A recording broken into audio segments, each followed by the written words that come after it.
Кыргыз Республикасынын Жогорку сотуна караштуу сот адилеттигинин жогорку мектебинде сот процессинин ачыктыгы деген темада журналисттер жана блогерлер үчүн атайын окутуу уюштурулду. Окутууга Кыргыз Республикасынын Жогорку сотунун төрагасы Замирбек Базарбеков катышып, акыркы учурларда журналист, блогерлерден сот процессин чагылдыруу боюнча окууларды уюштуруп берүү өтүнүчтөрү көп болуп жаткандыгын айтты. Акыркы учурларда журналист, блогерлерден сот процессин чагылдыруу боюнча окууларды уюштуруп берүү өтүнүчтөрү ушу бизге түшө баштаганын билдим да.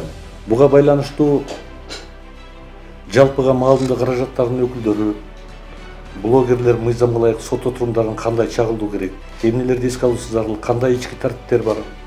Мына ушулар туурасында Жогорку соттун алдындагы сот адилеттигинин жогорку мектебинде атайын окуу уюштуруп жатабыз. Дал ушул жогорку мектепте жаш судьялардын билимин, тажрыйбасын жогорулатуу боюнча дагы окуулар өткөрүлүп турганын сиздерге ушу белгилеп кетким келет да.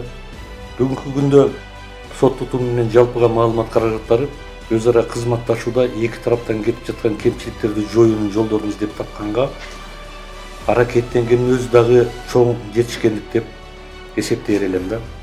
Мына өзүңүздөр да отурасыздар, негизги максатыбыз эле ушул да. Эки жак тең бири-бирине түшүнүү менен, кол сунуу менен бирдиктүү иш-аракеттерди алып барсак, көптөгөн ийгиликтерге жетишебиз деген ойдомун. Сот отурумдарын чагылдыруу боюнча отставкадагы судьялар Анархан Базаралиева менен Гүлнара Дүйшөнбековалар кеңири токтолушту.